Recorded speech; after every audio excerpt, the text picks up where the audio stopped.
ಚಾಂಚಲ್ಯಂ ಮೂಲತಶ್ಚಿಂದಿ ದುರಾಶಾಂ ಹರ ದೂರತಃ. ಕೆಟ್ಟ ಕೆಟ್ಟ ಆಸೆಗಳು ನನ್ನ ಮನಸ್ಸಿನ ಹತ್ತಿರ ಬಾರದಂತೆ ದೂರ ಸರಿಸುವಂಥ ಭಗವಂತನನ್ನು ಜ್ಞಾನಿಗಳೆಲ್ಲ ಸ್ತೋತ್ರ ಮಾಡಬೇಕಾದ್ರೆ ನಮ್ಮ ಪಾಡೇನು. ಆದ್ದರಿಂದ ಮನಸ್ಸಿನ ಬಗ್ಗೆ ಸರಿಯಾಗಿ ತಿಳ್ಕುವಂಥ ಎಚ್ಚರಿಕೆಯನ್ನು ಕೊಡ್ತಾರೆ ನಾರಾಯಣ ಪಂಡಿತಾಚಾರ್ಯರು.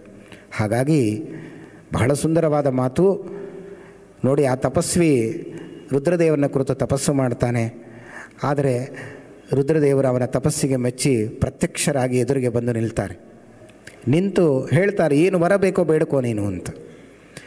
ಅವನ ರುದ್ರದೇವರು ಗೊತ್ತು, ಇವನ ಮನಸ್ಸಿನ ಒಳಗೂ ಮನೋಭಿಮಾನಿ ದೇವತೆಯಾಗಿ ಒಂದು ರೂಪದಲ್ಲಿ ಇದ್ದಾರೆ, ಹೊರಗೂ ಬಂದು ಒಂದು ರೂಪದಿಂದ ನಿಂತಿದ್ದಾರೆ ರುದ್ರದೇವರು. ಎರಡು ರೂಪಗಳಿಂದ ಇದ್ದಾರೆ. ಮನಸ್ಸಿನಲ್ಲಿ ಏನಿದೆ ಅಂತ ಗೊತ್ತು, ಆದರೂ ಹೇಳಿದ್ರು ನೀನು ವರ ಬೇಡು ಅಂತ. ಅವನೇನು ಮಾಡ್ದ, ಅವನ ಮನಸ್ಸಿಗೆ ಯಾವುದೋ ಒಂದು ಹೊಸ ವಸ್ತು ಮನಸ್ಸಿಗೆ ತಟ್ಟರೆ ಆಲೋಚನೆ ಬಂತು, ಆ ವಸ್ತು ಬೇಕು ಅಂತ ಬೇಡಿಕೊಂಡ. ಇನ್ನು ಮುಗುದೇ ಇಲ್ಲ, ಇನ್ನೊಂದು ವಸ್ತು ಮನಸ್ಸಿಗೆ ಬಂತು, ಇದು ಬೇಕು ಅಂತ, ಅದನ್ನೂ ಬೇಡದ, ಇದು ಬೇಕು ಅಂತ ಬೇಡದ. ಉದಾಹರಣೆ ಕೊಡೋದಾದರೆ ನಾವೇ ಅದಕ್ಕೆ ದೃಷ್ಟಾಂತ. ಇದು ನಮ್ಮದೇ ಕತೆ, ಬೇರೆಯವರದಲ್ಲ. ನಾವು ದೇವರಲ್ಲಿ ಹೋಗಿ ಪ್ರಾರ್ಥನೆ ಮಾಡ್ತೇವೆ, ಸ್ವಾಮಿ ನನ್ನನ್ನು ಚೆನ್ನಾಗಿಟ್ಟಿರು ಅಂತ. ದೇವರು ಅನುಗ್ರಹ ಮಾಡಿ ನಮ್ಮನ್ನು ಚೆನ್ನಾಗಿಟ್ಟಿರ್ತಾನೆ. ಚೆನ್ನಾಗಿಟ್ಟಾದಮೇಲೆ ಬೇಡ್ಕೊಳ್ತಾನೆ, ನನ್ನ ಮಾತ್ರ ಚೆನ್ನಾಗಿಟ್ಟರೆ ಸಾಲದು, ನನ್ನ ಹೆಂಡತಿ ನನ್ನ ಮಕ್ಕಳು ಚೆನ್ನಾಗಿರಬೇಕು ಅಂತ ಬೇಡ್ಕೋತೀವಿ. ಅಲ್ಲಿಗೆ ಮುಗಿತಾ ಅಂದರೆ ಇಲ್ಲ, ಅವನು ಕೇಳ್ತಾನೆ ನನಗೆ ಒಳ್ಳೆ ಒಂದು ಉದ್ಯೋಗ ಸಿಗಬೇಕು ಅಂತ ಪ್ರಾರ್ಥನೆ ಮಾಡಿಕೊಳ್ತಾನೆ. ದೇವರು ಉದ್ಯೋಗವನ್ನು ಕೊಡ್ತಾನೆ. ಆಮೇಲೆ ದೇವರಲ್ಲಿ ಬೇಡ್ತಾನೆ ಒಳ್ಳೆ ಹೆಂಡತಿ ಬೇಕು ಅಂತ. ಒಳ್ಳೆ ಹೆಂಡತಿ ಗೃಹಿಣಿ ಬರ್ತಾಳೆ. ಅದಾದ ಮೇಲೆ ಅಲ್ಲಿಗೆ ಮುಗಿಯೋದಿಲ್ಲ. ಒಳ್ಳೆ ಗೃಹಿಣಿ ಬಂದಲ್ಲ, ಸಾಧನೆ ಮಾಡ್ಕೊಂಡಿರ್ಬೋದಿಲ್ಲ, ಅಲ್ಲಿಗೆ ಮುಗಿದಿಲ್ಲ. ದೇವರಲ್ಲಿ ಮತ್ತೆ ಹೋಗಿ ಪ್ರಾರ್ಥನೆ ಮಾಡ್ತಾನೆ, ಒಳ್ಳೆ ಸತ್ಪುತ್ರ ನನಗೆ ಹುಟ್ಟಿ ಬರಬೇಕು, ಮಗ ಬರಬೇಕು ಅಂತ, ಮಕ್ಕಳು ಬೇಕು ಅಂತ ಬೇಡಿಕೊಳ್ತಾನೆ. ಒಳ್ಳೆ ಸತ್ಪುತ್ರ ಬಂದ, ದೇವರು ಅದನ್ನು ಅನುಗ್ರಹಿಸಿದ. ಪುತ್ರ ಬಂದ ಮೇಲೆ ಮತ್ತೆ ಬೇಡಿಕೊಂಡ, ಬರೀ ಪುತ್ರ ಬಂದರೆ ಉಪಯೋಗ ಇಲ್ಲ, ಅವನು ಒಳ್ಳೆ ಬುದ್ಧಿವಂತನಾಗಬೇಕು, ಒಳ್ಳೆ ಬುದ್ಧಿ ಕೊಡು, ಅವನಿಗೆ ವಿದ್ಯೆ ಕೊಡು ಅಂತ ಬೇಡಿಕೊಂಡ. ಅಲ್ಲಿಗೆ ಮುಗಿದಿಲ್ಲ, ಅವನಿಗೊಂದು ಒಳ್ಳೆ ಉದ್ಯೋಗ ಆಗಬೇಕು ಅಂತ. ಅವನ ಉದ್ಯೋಗದಿಂದ ಶುರು ಮಾಡಿ ಮಗನ ಉದ್ಯೋಗ ತನಕ ಬಂದ. ಮಗನಿಗೆ ಒಳ್ಳೆ ಉದ್ಯೋಗ ಆಗಬೇಕು ಅಂತ ಬೇಡ್ಕೊಂಡ. ದೇವರು ತಥಾಸ್ತು ಅಂತಂದ, ಒಳ್ಳೆ ಉದ್ಯೋಗ ಕೊಟ್ಟ. ಉದ್ಯೋಗ ಆದ ಮೇಲೆ ಮತ್ತೆ ಮಗನಿಗೆ ಮದುವೆ ಆಗಬೇಕು, ಸೊಸೆ ಬರಬೇಕು ಅಂತ ಬಯಸಿದ. ಒಳ್ಳೆ ಸೊಸೆ ಬಂದಳು. ಆ ಸೊಸೆಗೆ ಒಳ್ಳೆ ಮೊಮ್ಮಗ ಬರಬೇಕು ನನಗೆ, ಆದ್ದರಿಂದ ಮಗನಿಗೆ ಮಗ ಹುಟ್ಟಬೇಕು ಅಂತ ಪ್ರಾರ್ಥನೆ ಮಾಡಿಕೊಂಡ. ಅವನಿಗೆ ಒಳ್ಳೆ ಮಗ ಆಯಿತು. ಅವನು ಮತ್ತೆ ಒಳ್ಳೆ ಬುದ್ಧಿವಂತನಾಗಬೇಕು, ಅವನಿಗೆ ಒಳ್ಳೆ ವಿದ್ಯೆ ಬೇಕು ಅಂತ ಬೇಡ್ಕೊಂಡ. ಅವನಿಗೆ ಉದ್ಯೋಗ ಬೇಕು. ಹೀಗೆ ಏನು ಈ ಸಂಸಾರದಲ್ಲಿ ಕೊನೆಯೇ ಇಲ್ಲ. ಅದು ಆಸೆಗೆ ಕೊನೆ ಅಂತುಂಟ, ಬೇಡ್ತಾನೇ ಇರ್ತಾನೆ. ಹಾಗೆ ರುದ್ರದೇವರನ್ನ ಕುರಿತು ಅದು ಬೇಕು ಇದು ಬೇಕು ಅಂತ ವರ ಬೇಡ್ತಾನೇ ಇದ್ದಾನೆ. ರುದ್ರದೇವರು ಕೊನೆಗೆ ನೋಡಿದ್ರಂತೆ, ತಮಾಷೆ ಮಾಡಿದ್ರಂತೆ, ನೋಡು ನೀನು ಏನೇನು ಬೇಕು ಅಂತ ಒಂದು ಲಿಸ್ಟ್ ಮಾಡಿಬಿಡು. ಯಾಕೆಂದರೆ ನಿನಗೆ ಒಂದು ಕ್ಷಣದಲ್ಲಿ ಒಂದು ಬೇಡ್ತಿ, ಮತ್ತು ಇನ್ನೊಂದು ಕ್ಷಣದಲ್ಲಿ ಇನ್ನೊಂದು ಆಸೆ ಪಡ್ತಾ ಇದ್ದಿ. ಅದು ಮುಗಿದಿಲ್ಲ ಅನ್ನೋ ಅಷ್ಟರಲ್ಲಿ ಇನ್ನೊಂದು ಆಸೆ ಪಡ್ತಾ ಇದ್ದಿ. ಆದ್ದರಿಂದ ಒಂದು ಲಿಸ್ಟ್ ಮಾಡು, ಪೂರ್ಣ ಎಲ್ಲ ಮುಗಿದ ಮೇಲೆ ನನ್ನನ್ನು ಕರಿ, ಬಂದು ನಿನಗೆ ವರ ಕೊಡ್ತೀನಿ. ಬೇರೆ ಭಕ್ತರು ಕೂಡ ನಾನು ಅನುಗ್ರಹ ಮಾಡಬೇಕು, ಅಲ್ಲಿ ಹೋಗಬೇಕಾಗಿದೆ. ಆದ್ದರಿಂದಾಗಿ ನೀನು ಎಲ್ಲ ಆದಮೇಲೆ ನನ್ನ ಕರಿ ಅಂತ ಹೋದ ರುದ್ರದೇವರು ಇಲ್ಲಿ ತನಕ ಆ ಭಕ್ತನ ಮುಂದೆ ಬರಲೇ ಇಲ್ಲವಂತೆ. ಬರುವ ಸಂದರ್ಭ ಬರಲೇ ಇಲ್ಲ ರುದ್ರದೇವರಿಗೆ. ಯಾಕೆಂದರೆ ಅವನ ಲಿಸ್ಟ್ ಮುಗದೇ ಇಲ್ಲವಂತಿನ್ನು, ಮಾಡ್ತಾನೇ ಇದ್ದಾನೆ ಲಿಸ್ಟು. ಅಂದರೆ ರುದ್ರದೇವರು ಗೊತ್ತಿತ್ತು ಇವನ ಲಿಸ್ಟ್ ಖಂಡಿತ ಮುಗಿಯೋದಿಲ್ಲ ಅಂತ ಗೊತ್ತು. ನಾನು ಬರೋ ಸಂದರ್ಭವೂ ಬರೋದಿಲ್ಲ. ಆದ್ದರಿಂದ ಆವತ್ತು ಹೋದ ರುದ್ರದೇವರು ನಮ್ಮ ಕಣ್ಣೆದುರಿಗೆ ಬರಲೇ ಇಲ್ಲ ಮತ್ತೆ. ಯಾಕೆಂದರೆ ಜೀವನದಲ್ಲಿ ನಮ್ಮದು ಲಿಸ್ಟ್ ಮುಗಿಯೋದೇ ಇಲ್ಲ. ಅವನಿಗೆ 50 ವರ್ಷ ಆಯಸ್ಸಿರುತ್ತೆ, 80 ವರ್ಷದ ಎಸ್ಟಿಮೇಟ್ ಹಾಕ್ತಾ ಇರ್ತಾನೆ. ಇದು ನೋಡಿ ಮನುಷ್ಯನ ಕೆಟ್ಟ ಬುದ್ಧಿ ಅಂತಂದರೆ ಹೀಗೆ. ಯಾವ ಸಂದರ್ಭದಲ್ಲಿ ಏನಾಗುತ್ತೆ ನಮಗೆ ಗೊತ್ತಿಲ್ಲ, ಆದರೆ ಭವಿಷ್ಯದ ಬಗ್ಗೆ ನಾವು ಆಲೋಚನೆ ಮಾಡ್ತೀವಿ. ಶಾಸ್ತ್ರ ಹೇಳುತ್ತೆ, ಭವಿಷ್ಯಂ ನೈವ ಚಿಂತೆಯೇತ್ ವರ್ತಮಾನೇನ ಕಾಲೇನ ವರ್ತಂತೆ ಹಿ ವಿಚಕ್ಷಣಾ ಅಂತ. ಮುಂದಿನದ್ದು ಆಲೋಚನೆ ಮಾಡಿಕೊಂಡು ತಲೆ ಕೆಡಿಸಿಕೊಂಡು ನಿನ್ನ ಜೀವನ ಹಾಳು ಮಾಡಿಕೊಳ್ಳಬೇಡ. ಆದ್ದರಿಂದ ಭವಿಷ್ಯದ ಬಗ್ಗೆ ಯೋಚನೆ ಮಾಡಬೇಡ. ವರ್ತಮಾನೇನ ಕಾಲೇನ, ಭಗವಂತ ಈಗ ಹೇಗಿಟ್ಟಿದ್ದಾನೆ ಅಂತ ಆಲೋಚನೆ ಮಾಡಿ ಭಗವಂತನ ಬಗ್ಗೆ ಆಲೋಚನೆ ಮಾಡ್ತಾ ಅವನ ಅನುಗ್ರಹವನ್ನು ಪಡೆದು ಸುಖವಾದ ಜೀವನ ನಡೆಸು. ಮುಂದೆ ಏನಾಗುತ್ತೆ ಅಂತ ಆಲೋಚನೆ ಮಾಡಿ ತಲೆ ಕೆಡಿಸ್ಕೊಳ್ಬೇಡ. ಮುಂದೆ ಇದ್ದೆಲ್ಲ ತಿಳಿದವನು ಮಾಡುವವನು ಭಗವಂತ ಇದ್ದಾನೆ ಅಂತ ಹೇಳಿ, ತದಲಂ ಬಹುಲೋಕ ವಿಚಿಂತನೆಯ ಪ್ರವಣಂ ಕುರು ಮಾನಸಮೀಶ ಪದೇ ಅಂತ ಆಚಾರ್ಯರು ಹೇಳಿದ ಹಾಗೆ ನಿರಂತರ ಭಗವತ್ ಚಿಂತನೆಯಲ್ಲಿ ಮನಸ್ಸನ್ನು ಇಡುವಂಥ ಜ್ಞಾನಿಗಳೆಲ್ಲ ನಮಗೆ ಅನುಗ್ರಹವನ್ನು ಮಾಡಿದ್ದಾರೆ. ಆದ್ದರಿಂದಾಗಿ ಮನಸ್ಸು ಬಯಸುವಂಥದ್ದು ಮನಸ್ಸು, ನಿರ್ಣಯಿಸುವಂಥದ್ದು ಬುದ್ಧಿ. ಚಿತ್ತ ಅಂತ ಇನ್ನೊಂದು ಮನಸ್ಸಿದೆ.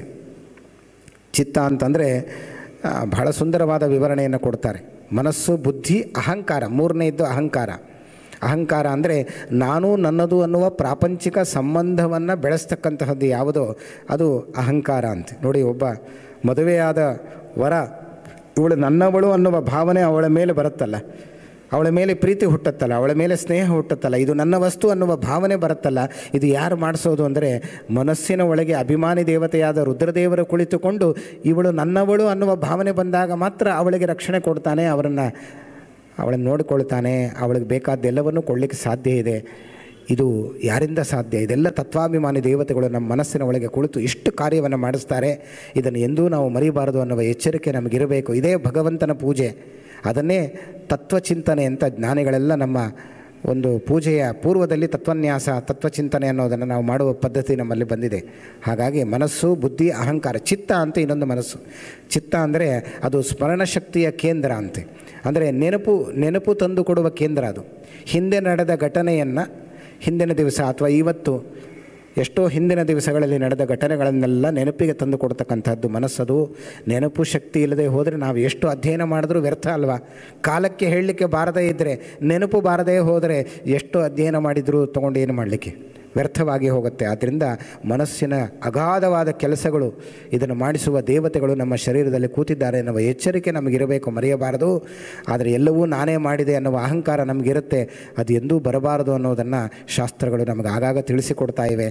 ಆದ್ದರಿಂದ ಅಹಂಕಾರ ಅಂದರೆ ನಾನು ನನ್ನದು ಅನ್ನುವ ಪ್ರಾಪಂಚಿಕ ಸಂಬಂಧವನ್ನು ಬೆಳೆಸ್ತಕ್ಕಂತಹದ್ದು. ಚಿತ್ತ ಅಂದರೆ ಸ್ಮರಣಶಕ್ತಿಯ ಕೇಂದ್ರ. ಚೇತನ ಅಂತ ಇನ್ನೊಂದು ಮನಸ್ಸಿದೆ. ಚೇತನ ಅಂದರೆ ಅದು ಈ ಜನ್ಮದಲ್ಲಿ ನಡೆದ ನೆನಪುಗಳನ್ನು ತಂದು ಕೊಡೋದು ಚಿತ್ತ. ಆದರೆ ಜನ್ಮಾಂತರಗಳಲ್ಲಿ ಅದರ ಹಿಂದಿನ ಜನ್ಮ 100 ಜನ್ಮಗಳ ಹಿಂದೆ ಏನಾಗಿದೆ ಅನ್ನೋದನ್ನು ತಿಳಿಯುವುದು ಒಂದು ಇಂದ್ರಿಯ. ಅದು ಯಾವುದು ಇದ್ದರೆ ನಮ್ಮ ಮನಸ್ಸು ಅದು ಯಾವುದು ಅಂದರೆ ಅದೇ ಚೇತನ ಅಂತ ಕರೆದಿದ್ದಾರೆ. ಜನ್ಮಾಂತರಗಳ ಸ್ಮರಣೆ ಅದು ಬರ್ತಾ ಇದೆ. ಉದಾಹರಣೆ ಕೊಡೋದಾದರೆ ಭಾಗವತದಲ್ಲಿ ಜಡಭರತನ ಕಥೆಯನ್ನು ನಾವು ಕೇಳ್ತೇವೆ. ಹಿಂದಿನ ಜನ್ಮದಲ್ಲಿ ಅವನು ಮುಂದಿನ ಜನ್ಮದಲ್ಲಿ ಜಿಂಕೆ ಆದ. ಹಿಂದಿನ ಜನ್ಮದ ಸ್ಮರಣೆ ಜಿಂಕೆ ಆದಾಗಲೂ ಅವನಿಗೆ ಗೊತ್ತಿತ್ತು. ಇದು ಚೇತನ ಅಂದರೆ ಚೇತನ ಜಾಗೃತವಾಗಿತ್ತು. ನೋಡಿ, ನಮಗೆ ಚಿತ್ತವೇ ಆಫ್ ಆಗಿಬಿಡುತ್ತೆ, ಚೇತನ ಕೆಲಸ ಮಾಡೋದೇ ಇಲ್ಲ. ಮೊನ್ನೆ ನಡೆದಿದ್ದ ಘಟನೆಯೇ ನೆನಪಿಗೆ ಬರೋದಿಲ್ಲ ನಮಗೆ. ಜನ್ಮಾಂತರಗಳಲ್ಲಿ ನಡೆದ ಹಿಂದಿನ ಜನ್ಮದ ನೆನಪು ಶಕ್ತಿ ನಮಗೆ ಎಲ್ಲಿಂದ ಬರಬೇಕು? ಆದ್ದರಿಂದ ಇದು ಬಹಳ ಕಷ್ಟ ಇದೆ. ಇದನ್ನೆಲ್ಲ ಮಾಡೋದು ಸೂಕ್ಷ್ಮವಾದ ಮನಸ್ಸು. ನಮಗೆ ಕಣ್ಣಿಗೂ ಕಾಣೋದಿಲ್ಲ ಮನಸ್ಸು, ಅಷ್ಟು ಸೂಕ್ಷ್ಮವಾಗಿ ನಮ್ಮ ದೇಹದಲ್ಲಿದೆ. ಆ ಮನಸ್ಸಿನ ಬಗ್ಗೆ ತುಂಬ ವಿವರಣೆಯನ್ನು ಶಾಸ್ತ್ರಗಳು ಕೊಟ್ಟಿವೆ. ಅಂತಹ ಮನಸ್ಸಿಗೆ ಅಭಿಮಾನಿ ದೇವತೆಯಾದವರು ಯಾರು ಅಂದರೆ ರುದ್ರದೇವರು, ಶಿವದೇವರು. ಅಂತಹ ಶಿವನನ್ನು ನಾವು ನಿತ್ಯ ಪ್ರಾರ್ಥನೆ ಮಾಡಿ ಅಂತಹ ಮನಸ್ಸನ್ನು ನಾವು ಹತೋಟಿಯಲ್ಲಿ ಇಟ್ಟುಕೊಳ್ಳಬೇಕು. ಮನಸ್ಸಿನ ಮೂಲಕ ಭಗವಂತನನ್ನು ಆರಾಧಿಸಬೇಕು. ಆಗ ಭಗವಂತ ನಮಗೆ ಅನುಗ್ರಹ ಮಾಡ್ತಾನೆ ಅನ್ನೋದನ್ನು ನಾರಾಯಣ ಪಂಡಿತಾಚಾರ್ಯರು ಮಹೇಶ ಮಹಿತೋಸಿ ತತ್ಪುರುಷ ಪೂರುಷಾಗ್ರ್ಯೋ ಭವಾನ್ ಅಘೋರ ರಿಪು ಘೋರತೆ ನವಮವಾಮ ದೇವಾಂಜಲಿ ನಮಸ್ಸಪದಿ ಜಾತತೆ ತ್ವಮಿತಿ ಪಂಚರೂಪೋಂಚಿತ ಪ್ರಪಂಚಯ ಚ ಪಂಚವರನ್ ಮಮ ಮನಸ್ತಮಸ್ಥಾಡಯ. ಮಹೇಶ, ಅಘೋರ, ತತ್ಪುರುಷ, ವಾಮದೇವ, ಸದ್ಯೋಜಾತ ಅಂತ 5 ರೂಪಗಳಿಂದ ರುದ್ರದೇವರು ನಮ್ಮ 5 ಮನಸ್ಸಿನಗಳಲ್ಲಿ ಕುಳಿತು 5 ವಿಧವಾದ ದೋಷಗಳು, ತಮಸ್ಸು, ಮೋಹ, ಮಹಾಮೋಹ, ತಾಮಿಸ್ರ, ಅಂಧತಾಮಿಸ್ರ ಅನ್ನುವ ದೋಷಗಳನ್ನು ದೂರ ಮಾಡಿ ಪೃಥ್ವಿ, ಅಪ್ಪು, ತೇಜಸ್ಸು, ವಾಯು, ಆಕಾಶ ಈ ಪಂಚಭೂತಾತ್ಮಕವಾದ ಈ ಪ್ರಪಂಚದಲ್ಲಿ ಒಬ್ಬ ಸಾಧಕನಾದ ಜೀವ ಸಾಧನೆಯ ಗುರಿಯನ್ನು ಮುಟ್ಟಬೇಕು. ಅಂತಹ ಭಗವಂತನ ಪಂಚರೂಪಗಳ ಅನುಗ್ರಹ ನಮಗಾಗಬೇಕು. ಅನಿರುದ್ಧ, ಪ್ರದ್ಯುಮ್ನ, ಸಂಕರ್ಷಣ, ವಾಸುದೇವ, ನಾರಾಯಣ ಹೀಗೆ ಪಂಚರೂಪಗಳ ಅನುಗ್ರಹ ನಮಗಾಗಬೇಕು. ಆದ್ದರಿಂದ ನೀನು ಅನುಗ್ರಹಿಸುವಂಥ ರುದ್ರದೇವನ ಕುರಿತು ಸ್ತೋತ್ರ ಮಾಡಿದ್ದಾರೆ ನಾರಾಯಣ ಪಂಡಿತಾಚಾರ್ಯರು. ಅಂತಹ ಸುಂದರವಾದ ಶಿವಸ್ತುತಿ ಇದೆ. ನಿತ್ಯ ನಾವು ಅದರ ಅರ್ಥ ಅನುಸಂಧಾನಪೂರ್ವಕವಾಗಿ ಪಾರಾಯಣ ಮಾಡಿದರೆ ಮನಸ್ಸಿನಲ್ಲಿ ಶಾಂತಿ ಸಿಗತ್ತೆ. ನಮ್ಮ ಜೀವನದ ಎಲ್ಲ ಕಷ್ಟಗಳು ದೂರವಾಗ್ತದೆ. ಯಾರಿಗೂ ಹೋಗಿ ನಾವು ಇನ್ನೊಬ್ಬರಿಗೆ ಮನಃಶಾಂತಿ ಇಲ್ಲ ಅಂತ ಹೇಳೋ ಸಂದರ್ಭ ನಮ್ಮ ಜೀವನದಲ್ಲಿ ಬರೋದಿಲ್ಲ. ದೇವರು ಮನಸ್ಸಿನಲ್ಲಿ ಶಾಂತಿಯನ್ನು ಕೊಟ್ಟು, ಸುಖವನ್ನು ಕೊಟ್ಟು, ಎಲ್ಲ ದುಃಖಗಳನ್ನು ದೂರ ಮಾಡಿ ಅನುಗ್ರಹ ಮಾಡ್ತಾನೆ. ಪರಮಾತ್ಮನ ಅನುಗ್ರಹ ನಮಗಾಗತ್ತೆ. ಆದ್ದರಿಂದ ಈ ಮನಸ್ಸನ್ನು ಗೆದ್ದು ಕೊನೆಗೆ ಈ ಮನಸ್ಸನ್ನೇ ದೇವರಿಗೆ ಅರ್ಪಣೆ ಮಾಡಬೇಕಂತೆ. ನಾವು ಅಂತ್ಯಕಾಲದಲ್ಲಿ ನಾವು ದೇವರಿಗೆ ಎಲ್ಲ ಇಂದ್ರಿಯ ಶರೀರವನ್ನು ಅರ್ಪಣೆ ಮಾಡುವಾಗ ಮನಸ್ಸನ್ನೇ ಭಗವಂತನಿಗೆ ಅರ್ಪಣೆ ಮಾಡಬೇಕು. ಯಾಕೆಂದರೆ ಕೊಟ್ಟದ್ದು ಅವನೇ ಮನಸ್ಸು. ನಿನಗೆ ಅದನ್ನು ಅರ್ಪಿಸ್ತೀನಿ ಅಂತ ಮನಸ್ಸಿನ ಮೂಲಕ ನಾವು ಪರಮಾತ್ಮನಿಗೆ ಅನುಗ್ರಹ ಮಾಡಿ, ನಾವು ಅನುಗ್ರಹವಾಗಬೇಕಾದರೆ ನಮ್ಮ ಮನಸ್ಸನ್ನು ದೇವರಿಗೆ ಅರ್ಪಣೆ ಮಾಡಬೇಕಂತೆ. ನಂದು ಸಮಯ ಮುಗಿಯಿತು, ಒಂದೇ ಒಂದು ಮಾತು ಹೇಳಿ ಮುಗಿಸ್ತೇನೆ. ಒಬ್ಬ ಕೃಷ್ಣನ ಭಕ್ತ ಕೃಷ್ಣನ ಹತ್ತಿರ ಬಂದು ಬೇಕಾದಷ್ಟು ವಜ್ರ ವೈಡೂರ್ಯ ಸಂಪತ್ತುಗಳನ್ನು ಸುರಿದು ಕೃಷ್ಣನಿಗೆ ಅರ್ಪಣೆ ಮಾಡಿದ್ನಂತೆ. ಕೃಷ್ಣ ಹೇಳಿದ್ನಂತೆ, ಕಾಲಲ್ಲಿ ಒದ್ದು ಬಿಟ್ಟನಂತೆ, ಇದು ಯಾವುದು ನನಗೆ ಬೇಡ, ನನಗೆ ಅಪರೂಪವಾದ ವಸ್ತು ಕೊಟ್ಟರೆ ಮಾತ್ರ ನಾನು ಸ್ವೀಕಾರ ಮಾಡ್ತೇನೆ ಅಂತ ಕೃಷ್ಣ ಪರಮಾತ್ಮ ಭಕ್ತನಿಗೆ ಹೇಳಿದ್ನಂತೆ.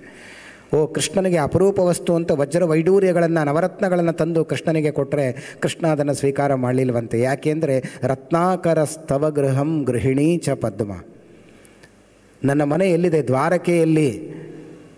ಸಮುದ್ರದ ಮಧ್ಯೆ ನನ್ನ ಮನೆ ಇದೆ. ದ್ವಾರಕೆಯಿಂದ ಓಡಿ ಬಂದವ ಕೃಷ್ಣ ಇಲ್ಲಿ ಮಧ್ವಾಚಾರ್ಯರ ಪೂಜೆಯನ್ನು ಸ್ವೀಕಾರ ಮಾಡಲಿಕ್ಕೋಸ್ಕರ ದ್ವಾರಕೆಯಲ್ಲಿದ್ದ ಕೃಷ್ಣ ಉಡುಪಿಗೆ ಬಂದವ. 5,000 ವರ್ಷಗಳ ಇತಿಹಾಸವುಳ್ಳಂತಹ ಕೃಷ್ಣ ಪರಮಾತ್ಮನ ದಿವ್ಯ ಸುಂದರ ಸಾಲಿಗ್ರಾಮ ಶಿಲಾಯುಕ್ತವಾದ ಪ್ರತಿಮೆಯನ್ನು ನಾವು ಇವತ್ತು ಕಾಣ್ತಾ ಇದ್ದೇವೆ. ಇದು ದ್ವಾರಕೆಯಲ್ಲಿದ್ದದ್ದು. ರುಕ್ಮಿಣಿಯಿಂದ ಕರಾರ್ಚಿತನಾದ ಕೃಷ್ಣ ಪರಮಾತ್ಮ ದ್ವಾರಕೆಯಿಂದ ಇಲ್ಲ್ಯಾಕೆ ಬಂದ ಅಂತ ನಮಗೆ ಪ್ರಶ್ನೆ ಬಂದರೆ, ಅದು ಮಧ್ವಾಚಾರ್ಯರು ಇಲ್ಲಿದ್ದಾರಲ್ಲ, ಅದಕ್ಕೆ ನಾನು ಇಲ್ಲಿ ಬರಬೇಕು ಅಂತ ಕೃಷ್ಣ ಆಚಾರ್ಯರ ಪೂಜೆಯನ್ನು ಸ್ವೀಕಾರ ಮಾಡಲಿಕ್ಕೋಸ್ಕರ ದ್ವಾರಕೆಯಲ್ಲಿದ್ದ ಕೃಷ್ಣ ಪರಮಾತ್ಮ ಇಲ್ಲಿ ಬಂದ ಅಂತ ವಾದಿರಾಜರು ಸ್ತೋತ್ರ ಮಾಡ್ತಾರೆ. ಆಚಾರ್ಯರ ತಪಸ್ಸು ಎಷ್ಟು ದೊಡ್ಡದು ಅಂತ ನಾವು ಕಾಣಬೇಕು. ಹಾಗಾಗಿ ಸಮುದ್ರದ ರತ್ನಾಕರ ಅಂತ ಸಮುದ್ರಕ್ಕೆ ಹೆಸರು. ರತ್ನಗಳು ಹುಟ್ಟುವುದೇ, ರತ್ನಗಳ ಫ್ಯಾಕ್ಟ್ರಿ ಅದು ಸಮುದ್ರ. ಅದೇ ನನ್ನ ಮನೆಯಲ್ಲೇ ಮುತ್ತು ರತ್ನಗಳು ಪ್ರತಿನಿತ್ಯ ಸೃಷ್ಟಿಯಾಗತ್ತೆ. ಅಂದಮೇಲೆ ಮುತ್ತು ರತ್ನಗಳ ಫ್ಯಾಕ್ಟ್ರಿ ನನ್ನ ಮನೆ, ಅಲ್ಲೇ ನಾನಿದ್ದೇನೆ. ಅಂದಮೇಲೆ ಮುತ್ತು ರತ್ನಗಳು ನನಗೆ ಅಪರೂಪ ಅಲ್ಲ, ಇದು ಬೇಡ ಅಂತ ಬಿಟ್ಟನಂತೆ ಕೃಷ್ಣ. ರತ್ನಾಕರಸ್ತವ ಗೃಹಂ ಗೃಹಿಣೀ ಚ ಪದ್ಮ. ಹೋಗಲಿ, ಮುತ್ತು ರತ್ನಗಳು ಬೇಡ, ನಿನಗೆ ಅಪರೂಪ ಅಲ್ಲ, ನಿನ್ನ ಮನೆಯಲ್ಲೇ ಸೃಷ್ಟಿ ಆಗತ್ತಲ್ಲ, ಹಾಗಾದರೆ ನಿನಗೆ ಬೇಕಾಷ್ಟು ಹಣ ಕೊಡ್ತೀನಿ ಅಂತ, ಅಪರೂಪ ನಿನಗೆ ಹಣ ಅಂತ ಲಕ್ಷ ಹಣ ತಂದು ಕೃಷ್ಣನ ಕಾಲ್ಬುಡದಲ್ಲಿ ಸುರಿದ್ನಂತೆ ಭಕ್ತ. ಕೃಷ್ಣ ಹೇಳಿದಂತೆ ಅದನ್ನು ಕಾಲಿನಿಂದ ಜಾಡಿಸಿಬಿಟ್ನಂತೆ. ಬೇಡ, ಇದು ಅಪರೂಪ ಅಲ್ಲ. ಯಾಕೆಂದರೆ ಗೃಹಿಣೀ ಚ ಪದ್ಮ, ಈ ಎಲ್ಲ ಸಂಪತ್ತಿಗೆ ಅಭಿಮಾನಿ ದೇವತೆಯಾದ ಲಕ್ಷ್ಮೀದೇವಿ ನನ್ನ ಕಾಲ್ಬುಡದಲ್ಲಿದ್ದು ನನ್ನ ಸೇವೆ ಮಾಡ್ತಾ ಇದ್ದಾಳೆ. ಇಡೀ ಜಗತ್ತಿಗೆ ಸಂಪತ್ತು ಹಣ ಕೊಡುವವಳು ಲಕ್ಷ್ಮೀದೇವಿ, ಅವಳೇ ನನ್ನ ಕಾಲ್ಬುಡದಲ್ಲಿದ್ದು ನನ್ನನ್ನು ನಿತ್ಯ ಸೇವೆ ಮಾಡ್ತಾಳೆ. ಅಂದಮೇಲೆ ಇದು ನನಗೆ ಅಪರೂಪ ಅಲ್ಲ, ಆದ್ದರಿಂದ ನನಗೆ ಇದು ಬೇಡ ಅಂತ ಹೇಳಿದ್ನಂತೆ ಕೃಷ್ಣ. ಗೃಹಿಣೀ ಚ ಪದ್ಮ. ಹಾಗಾದರೆ ಭಕ್ತ ಹೇಳಿದಂತೆ ಕಿಂದೇಯಮಸ್ತಿ ಭವತೆ ಜಗದೀಶ್ವರಾಯ. ಕೃಷ್ಣ, ಹಾಗಾದರೆ ನಿನಗೆ ಅಪರೂಪವಾದ ವಸ್ತು ಯಾವುದು ಪ್ರಪಂಚದಲ್ಲಿ? ನೀನು ನೋಡದೇ ಇದ್ದ ವಸ್ತು ಇದೆಯಾ? ನೀನು ಸೃಷ್ಟಿ ಮಾಡದೇ ಇದ್ದ ವಸ್ತು ಅಂತ ಉಂಟಾ? ಇಡೀ ಎಲ್ಲವನ್ನೂ ಸೃಷ್ಟಿ ಮಾಡಿದವ ನೀನು, ಎಲ್ಲದರ ಒಳಗೆ ನೀನಿದ್ದಿ, ಎಲ್ಲವನ್ನೂ ನಿನ್ನೊಳಗೆ ಇರಿಸಿಕೊಂಡಿದ್ದಿ. ಅಂದಮೇಲೆ ನಿನಗೆ ಅಪರೂಪವಾದ ವಸ್ತು ಅಂತ ಯಾವುದಾದ್ರೂ ಲೋಕದಲ್ಲಿ ಇದೆಯಾ ಅಂತ ಭಕ್ತ ಬೇಡ್ತಾನಂತೆ. ಕೃಷ್ಣನಲ್ಲಿ ಕೇಳ್ಕೊಳ್ತಾನೆ, ಏನು ಕೊಡಲಿ ನಾನು ನಿನಗೆ? ಎಲ್ಲವೂ ನಿನ್ನಲ್ಲಿದೆ, ಎಲ್ಲದರೊಳಗೆ ನೀನಿದ್ದಿ, ನಿನಗೇನು ಕೊಡೋದು ನಾನು ಅಂತ ಪ್ರಶ್ನೆ ಮಾಡಿದಾಗ ಕೃಷ್ಣ ಹೇಳಿದಂತೆ ಒಂದಿದೆ ಕೊಡಲಿಕ್ಕೆ, ನನಗೆ ಅಪರೂಪವಾದ್ದು, ನನ್ನಲ್ಲಿ ಇಲ್ಲದೇ ಇದ್ದ ವಸ್ತು ಒಂದಿದೆ ಅಂತ ಕೃಷ್ಣನೇ ಸೂಚನೆ ಮಾಡಿದಂತೆ ಭಕ್ತನಿಗೆ. ಯಾವುದದು ಅಂದರೆ ದತ್ತಂ ಮನೋ ಯದುಪತೆ ಕೃಪಯಾ ಗ್ರಹಣ ಅಂತ. ಒಂದು ದೇವರಲ್ಲಿ ಇಲ್ಲವಂತೆ, ಎಲ್ಲವೂ ಅವನಲ್ಲಿದೆ, ಒಂದು ಮಾತ್ರ ಇಲ್ಲ ಅವನಲ್ಲಿ. ಏನು ಅಂದರೆ ಮನಸ್ಸಿಲ್ಲವಂತೆ ದೇವರಲ್ಲಿ. ಯಾಕೆಂದರೆ ಭಕ್ತರಲ್ಲೇ ಅವನನ್ನು ಧ್ಯಾನ ಮಾಡಿ ಮಾಡಿ ಮಾಡಿ ಅವನ ಮನಸ್ಸನ್ನು ಕದ್ದುಕೊಂಡು ಹೊರಟೋಗಿದ್ದಾರೆ ಭಕ್ತರೆಲ್ಲ. ಅವನ ಮನಸ್ಸನ್ನು ಭಕ್ತರಲ್ಲಿ ಇಟ್ಟುಬಿಟ್ಟಿದ್ದಾನಂತೆ ದೇವರು. ಅವನ ಹತ್ರ ಇಟ್ಕೊಂಡೇ ಇಲ್ಲ ಅವನ ಮನಸ್ಸು. ಎಲ್ಲ ಭಕ್ತರಲ್ಲಿ ಮನಸ್ಸನ್ನು ದೇವರು ಇಟ್ಟುಬಿಟ್ಟಿದ್ದಾನಂತೆ. ದೇವರಿಗೂ ನಮಗೂ ಇಷ್ಟೇ ವ್ಯತ್ಯಾಸ. ನಾವು ನಮ್ಮ ಮನಸ್ಸನ್ನು ಯಾರ್ಯಾರಲ್ಲೋ ಹೋಗಿ ಇಟ್ಟುಬಿಟ್ಟಿದ್ದೇವೆ. ಹೆಂಡತಿ, ಮಕ್ಕಳು, ಐಶ್ವರ್ಯ, ಸಂಪತ್ತು, ಬೇಡವಾದ್ದರಲ್ಲಿ ನನ್ನ ಮನಸ್ಸನ್ನೆಲ್ಲ ತೊಗೊಂಡು ಹೋಗಿ ನಾವು ಇಟ್ಟಿದ್ದೇವೆ. ಕೃಷ್ಣ ಹೇಳ್ತಾನೆ, ನನ್ನ ಮನಸ್ಸು ನನ್ನ ಹತ್ತಿರ ಇಲ್ಲ. ಎಲ್ಲಿದೆ ಅಂದರೆ ನನ್ನ ಭಕ್ತರ ಹೃದಯದಲ್ಲಿದೆ. ನನ್ನ ಭಕ್ತರಲ್ಲಿ ನನ್ನ ಮನಸ್ಸು ಇಟ್ಟುಬಿಟ್ಟಿದ್ದೇನೆ. ಅವರನ್ನು ಕಾಪಾಡಿ ಅವರನ್ನು ರಕ್ಷಣೆ ಮಾಡಲಿಕ್ಕೋಸ್ಕರ ನನ್ನ ಮನಸ್ಸು ಭಕ್ತರಲ್ಲಿದೆ ಅಂತ ಕೃಷ್ಣ ಹೇಳಿದಂತೆ. ಆಗ ಭಕ್ತ ಹೇಳಿದಂತೆ ದತ್ತಂ ಮನೋ ಯದುಪತೆ ಕೃಪಯಾ ಗ್ರಹಣ. ನನ್ನ ಮನಸ್ಸು ಹಾಗಾದರೆ ನಿನಗೆ ಕೊಡ್ತೀನಿ ಅಂತ ಭಕ್ತ ಮನಸ್ಸು ಕೊಟ್ಟಾಗ ಕೃಷ್ಣ ಅದನ್ನು ಸ್ವೀಕಾರ ಮಾಡಿದಂತೆ. ಅಂದಮೇಲೆ ಮನಸ್ಸು ಕೊಡಲಿಕ್ಕೆ ನಾವು ಅಭ್ಯಾಸ ಮಾಡಬೇಕು. ಅದು ನಮಗೆ ಗೊತ್ತೇ ಇಲ್ಲ. ದೇವರಿಗೂ ನಮಗೂ ಇಷ್ಟೇ ಜಗಳ. ನಿನ್ನ ಮನಸ್ಸು ಕೊಡು, ಅದು ಅಪರೂಪ ನನಗೆ ಅಂತ ಕೃಷ್ಣ ಹೇಳಿದ್ರೆ ನಾವು ಹೇಳ್ತೇವೆ ಅದೊಂದು ಬಿಟ್ಟು ಏನು ಬೇಕಾದರೂ ಕೇಳು ನಿನಗೆ ಕೊಡ್ತೇವೆ ಅಂತ. ಯಾಕೆಂದರೆ ಕೊಡಲಿಕ್ಕೆ ಮನಸ್ಸು ನಮ್ಮ ಹತ್ರ ಇಲ್ಲವೇ ಇಲ್ಲ. ಈಗಾಗಲೇ ಎಲ್ಲರಿಗೂ ಕೊಟ್ಟಾಗಿದೆ, ಮನಸ್ಸು ಖಾಲಿಯಾಗಿದೆ.